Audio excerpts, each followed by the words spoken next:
We think of mirrors as tools of vanity, a way to check our hair, fix our face, frame a smile for someone else to see. But what if I told you that mirrors weren't made for beauty? They were made for something far older and far more dangerous, because long before they hung on walls or hid in purses, mirrors were treated as portals to the divine, to the dead, to the self no one wants to meet. You've heard the stories. A queen asks her mirror who's fairest of all. A cursed beast watches himself change in polished glass. A child dares to say Bloody Mary 3 times in a dark room. But these aren't just tales, they're fragments, leftovers, echoes of a time when to gaze into a mirror was to risk seeing more than your own reflection. A time when the mirror could speak, judge, reveal, or trap you inside, because the truth is, the magic mirror isn't a fantasy, it's a memory, and it's 700 years old. It begins, as many stories do, with a queen and a question. Standing alone in her chamber, cloaked in velvet and silence, she turns to a mirror framed in black wood and whispers, "Mirror, mirror, on the wall, who is the fairest of them all?" She does not speak to a person. She speaks to her reflection, or rather, something behind it, and the mirror answers, not with light, not with illusion, but with truth. It names someone else, a younger beauty, a threat, and so the queen turns cruel. We remember this tale as Snow White, a story for children, softened by rhyme and animation. But beneath its velvet cloak is something darker, because the queen does not simply ask if she's beautiful. She seeks validation, control, superiority. She needs the mirror not to reflect, but to obey. And when it doesn't, when it names another woman, it becomes her enemy. In most retellings, the mirror is just a magical prop, a convenience to drive the plot forward. But look closer. This mirror speaks first. This mirror knows.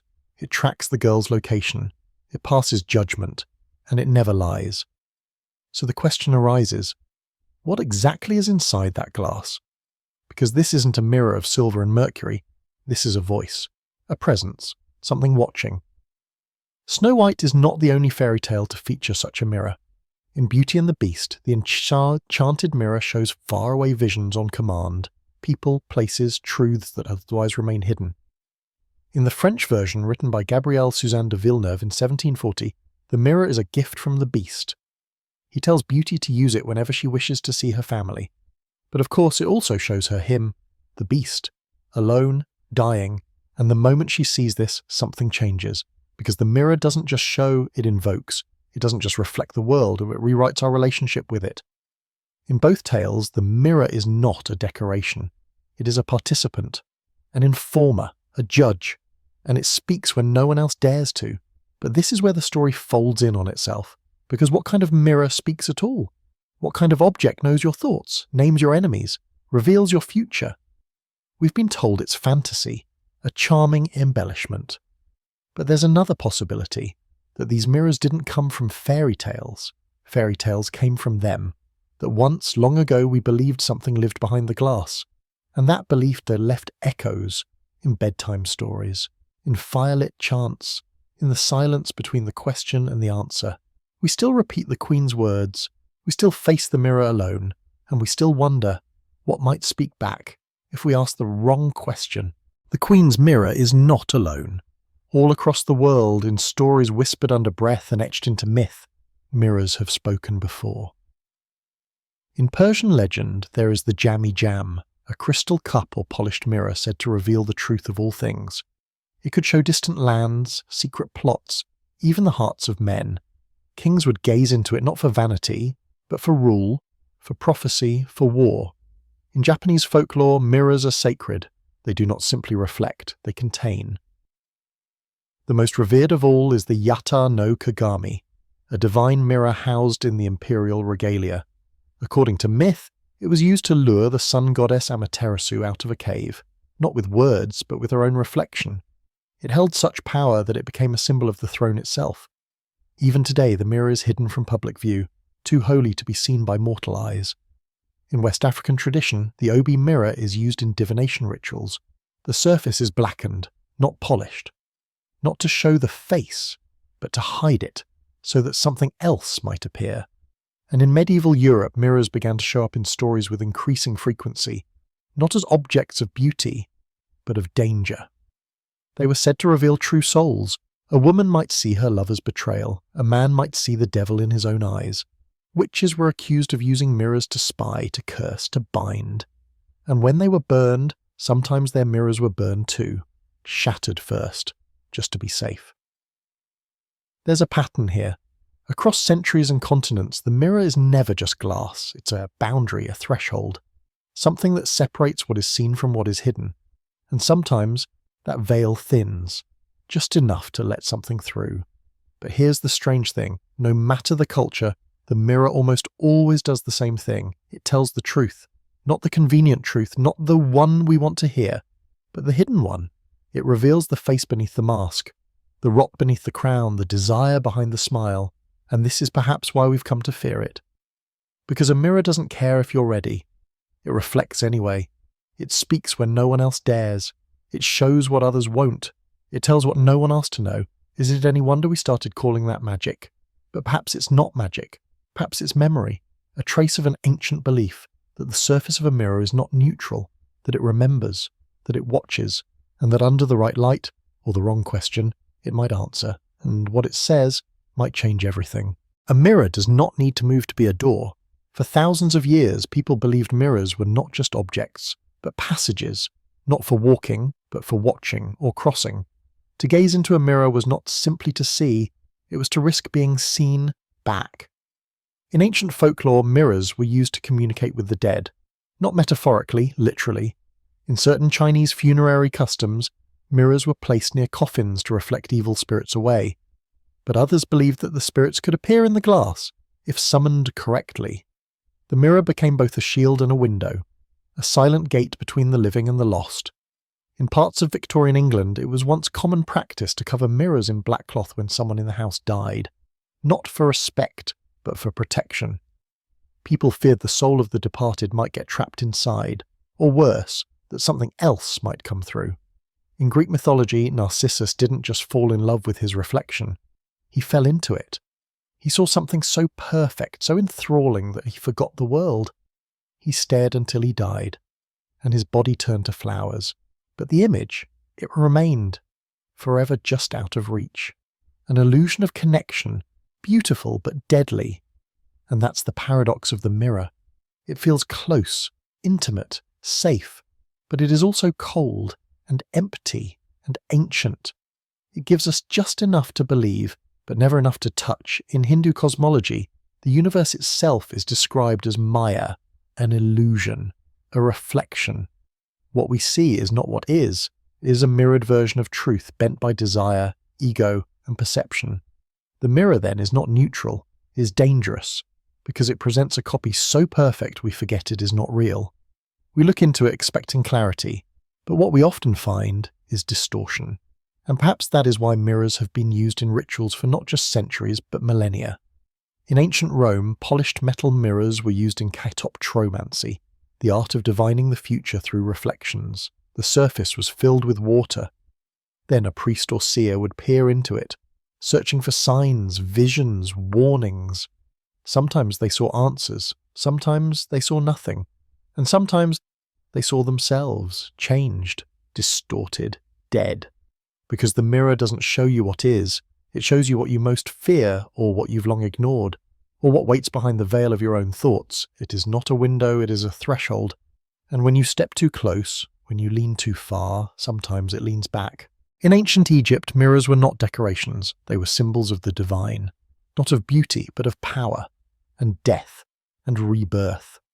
They called it the Ankh-Mir, the mirror of life, polished bronze, shaped like the rising sun, held in the hand of a goddess.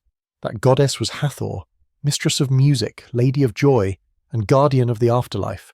She was often depicted holding a mirror in one hand and a sistrum, an ancient rattle, in the other. But Hathor's mirror was not for vanity, it was a portal between worlds. To the Egyptians, the mirror's circle was the sun itself, a burning eye watching all things, and to gaze into it was to come face to face with judgment, light, and the truth of one's soul. Mirrors were placed in tombs, not for the dead to admire themselves, but to guide their passage, to reflect light into the dark corridors of the Duat, the Egyptian underworld, to remind the soul who they were and where they were going. But not all mirrors were safe. Some were used in rituals. Priestesses of Hathor would use polished discs to reflect sunlight during ceremonies. It was said that the sun, when caught in the right mirror, could drive out evil, burn through lies, purify, but it could also expose. It could reveal what was hidden beneath the flesh, the corruption, the decay, the shadow clinging to the heart. And this moment, to reveal the unseen, was treated with both reverence and fear, because light, for all its warmth, can also blind and it can sear. It can burn through illusions you're not ready to lose. And so Egyptian mirrors were often buried with care, inscribed with spells, protected by gods, because they were not considered passive objects. They were watchers, and perhaps even more than that. They were reminders of who you once were, of what you carried into the afterlife, of what might come looking for you. In the Book of the Dead, spells were written to protect the soul from false reflections, from mirror-like illusions that might trap or deceive the wandering spirit. Even in death, the mirror remained powerful, not for what it showed, but for what it might remember. And this idea that mirrors retain memory, that they echo back not just images, but essence, has haunted human belief for thousands of years. So perhaps it's no surprise that long after the pyramids crumbled, long after the priests of Hathor whispered their last rites, the mirror survived. Its shape changed, its name changed, but its purpose not really, because when we look into a mirror, we still hope to see something more, not just a reflection, but a sign, a message, a truth no one else can give us. The ancients believed that truth came from the gods. Today we call it intuition. But the question remains, when the mirror looks back, whose eyes are you meeting? In ancient China, mirrors did not just reflect light, they reflected truth. And sometimes that truth was terrifying. They called them Jiao Yao Jing, demon-revealing mirrors, because not everything that walked beside you was what it seemed. In traditional folklore, evil spirits, Yao, could take human form. They wore friendly faces, spoke soft words, lived among the innocent, but they could not deceive a mirror, not a real one, not one blessed, engraved, or cast in ritual bronze. A child possessed, a traveller plagued by illness, a home filled with whispering shadows. The mirror was brought forward, and if the reflection twisted or disappeared, the demon was revealed. And sometimes it was you. Because the mirror in Chinese belief does not just show the outside, it pierces. It strips away illusion, not just of ghosts, but of ego. That's why in many Taoist temples, mirrors are not hung for beauty. They face the doors, they repel darkness, not just from the outside, but from the mind. It's said that demons fear their reflection because it reveals their true form. And we, being not so different, fear it too. Because what if the thing that haunts you doesn't wear horns? What if it wears your smile? During the Tang and Song dynasties, emperors had mirrors inscribed with spells, not just to ward off spirits, but to check their own hearts. Some were etched with dragons chasing their tails, a symbol of power, yes, but also of endless cycles, pride, desire, downfall. The mirror became a teacher, and like all true teachers, it didn't flatter. It exposed. In some stories, a mirror could trap a spirit, bind it inside, seal it like a prison, and so families who feared a curse would bury mirrors with their dead to guard the soul's journey, to protect the living. But mirrors were not just shields, they were tests. In some legends, lovers would gift each other matching mirrors before long separations. If one cracked, the other would know a betrayal had occurred, or worse, a death. Even today, in some rural areas, it's considered bad luck to let a child look into a mirror too long. They are too open, too unformed. The mirror might show them too much, or something else might see them. There's a phrase still whispered by elders, the mirror doesn't lie, but it doesn't always show you what you want to see, so we avoid it, or we decorate it, or we make jokes about bad lighting and bad angles. But underneath the humour is the oldest fear of all, that the mirror sees through us, that it knows something we don't, or won't admit, or buried years ago. And maybe, just maybe, that's the true magic of the mirror. Not that it shows monsters, but that it shows them wearing your face. In the Greco-Roman world, the soul had weight. It had a shape, a memory, and sometimes a reflection. The ancients believed that when you died, your soul left your body. But it didn't vanish. It wandered through fields, across rivers, into the afterlife if the rites were done right. But if they weren't, if your name wasn't spoken, if your image was forgotten, you could get stuck. And one of the places a soul could become trapped was in a mirror. Pliny the Elder, writing in the 1st century, warned that mirrors must never face the bed of the dying. The soul loosened from the body might confuse the reflection for a doorway. It might enter and not come back out. In parts of the Roman Empire, funerary rites included turning mirrors to the wall or shattering them entirely, not just for grief but for fear that the dead might linger in the glass, watching, and not all would watch in silence. Some believed that spirits could speak through mirrors, not with words, but with signs, flickers, cracks in the silver, a face that doesn't match the room, eyes that don't blink when you do. The Greek philosopher Pythagoras taught that mirrors were more than tools. They were portals to another plane, one that existed beyond sense and time. He claimed that polished surfaces could be used in ritual to speak with beings from beyond. And if that sounds like mysticism, it is. But it's also history, because the practice continued for centuries. In Rome, necromancers used bowls of darkened water, liquid mirrors, to contact the dead. They called it catoptromancy, divination through reflection. A child would stare into the surface until their pupils dilated, until their own face faded, and something else came through. Sometimes it was a vision, sometimes a voice, and sometimes a price, because not everything that answers should be invited. And perhaps that's why, even in death, mirrors were feared. They did not just show who you were, they remembered who you'd been. In Greek mythology, the hero Perseus used a polished shield to confront Medusa, not directly but through reflection. Her gaze turned men to stone, but in the mirror, he was safe, or so we say, but the deeper truth may be this.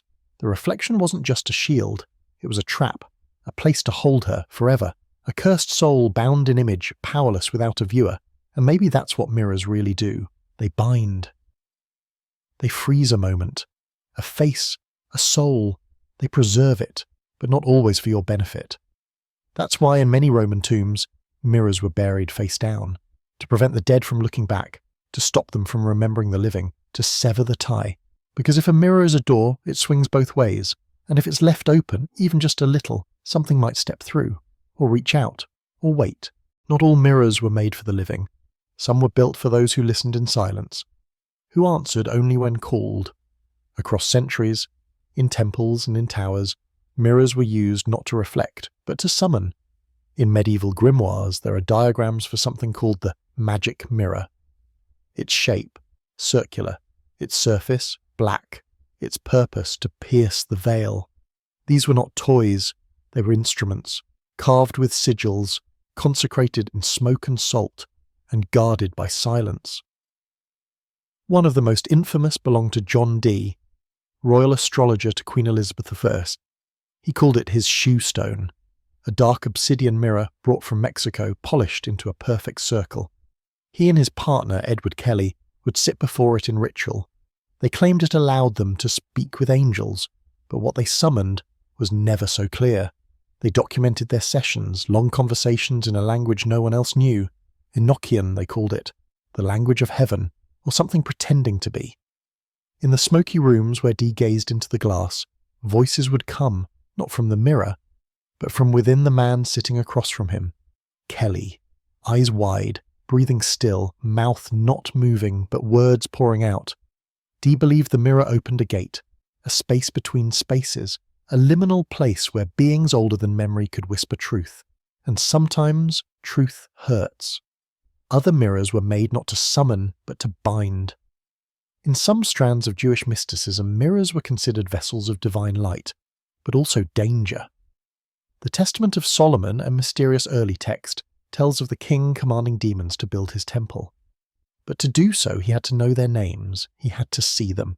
So he used a ring and a mirror, one to hold, one to reveal, and when the demon's reflection appeared, he was no longer free. Because in magic, as in myth, the mirror is not just a surface, it's a trap, a container for energy, a window that only opens for those who already know what's on the other side. In the Islamic tradition, stories tell of Solomon's mirror, a relic said to reveal both angels and jinn. But only the wise dared look. and only the foolish asked questions they weren't ready to answer. In South Asian texts, ancient Vedic rituals sometimes used water-filled bowls, mirrors in motion, to view omens, decode fate, or speak with departed spirits. In each case, the principle was the same: reflection as revelation. But revelation comes with risk, because once the mirror speaks, you can't unsay what it tells you. And once you've seen what lies behind the veil, you can't close your eyes again. Perhaps that's why many of these mirrors were destroyed, shattered, buried, lost.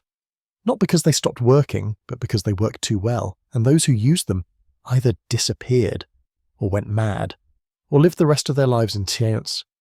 Maybe they saw something beautiful. Maybe they saw God, or maybe they saw themselves, and that was worse.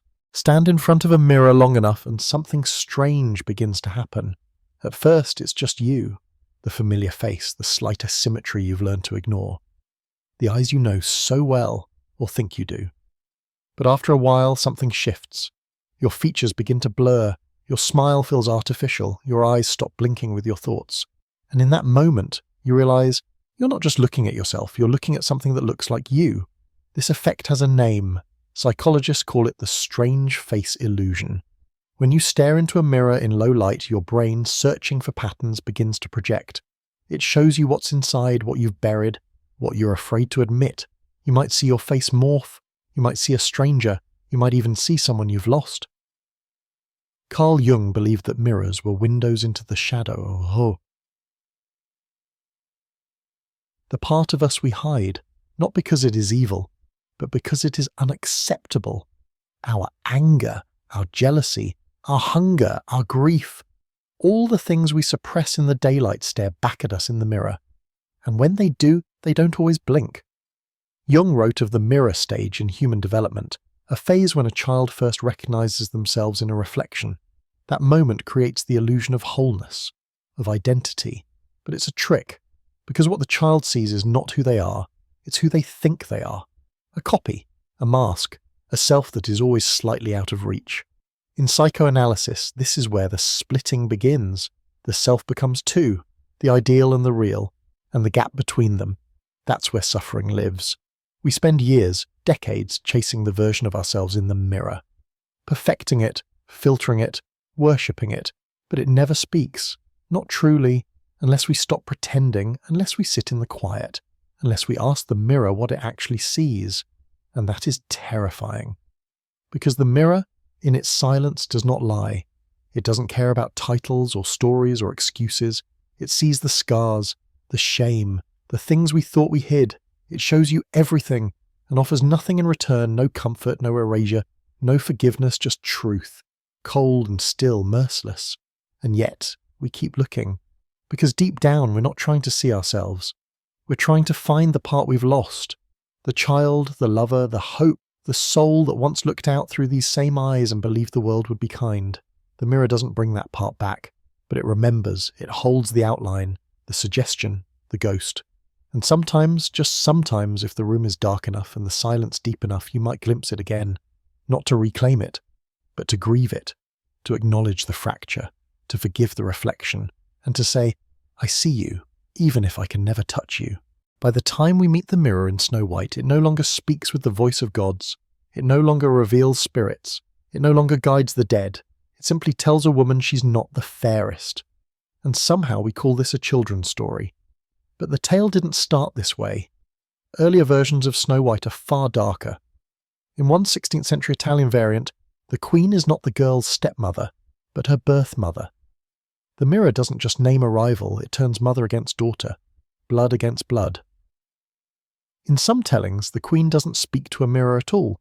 She consults the sun or the moon or a talking river, something ancient, something watching, something unlinking.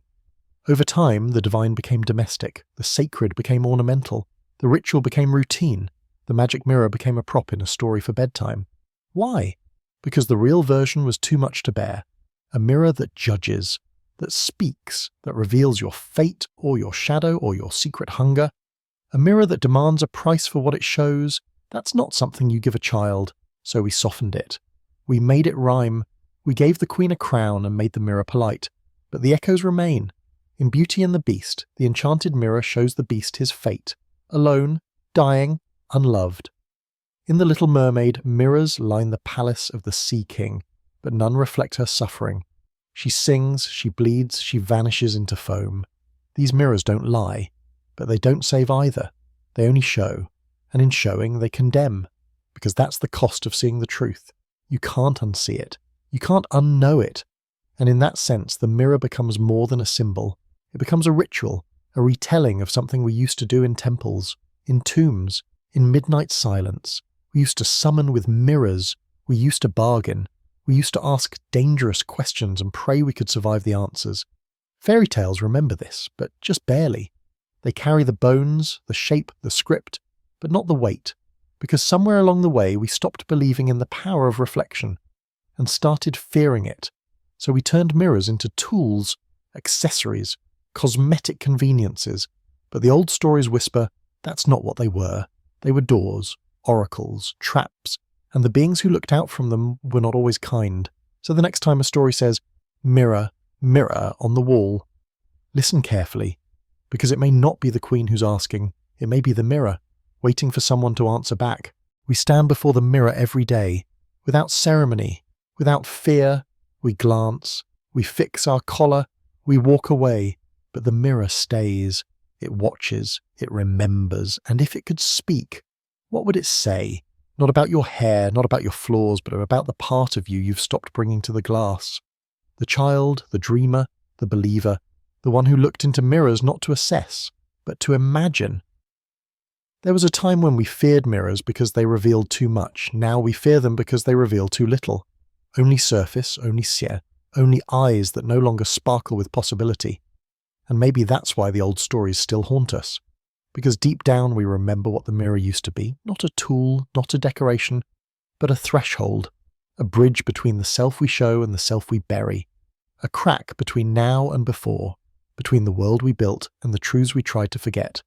Truths like this, that sometimes knowing a name gives you power, that sometimes giving birth costs more than blood, that sometimes what watches you through the mirror was never fully human to begin with.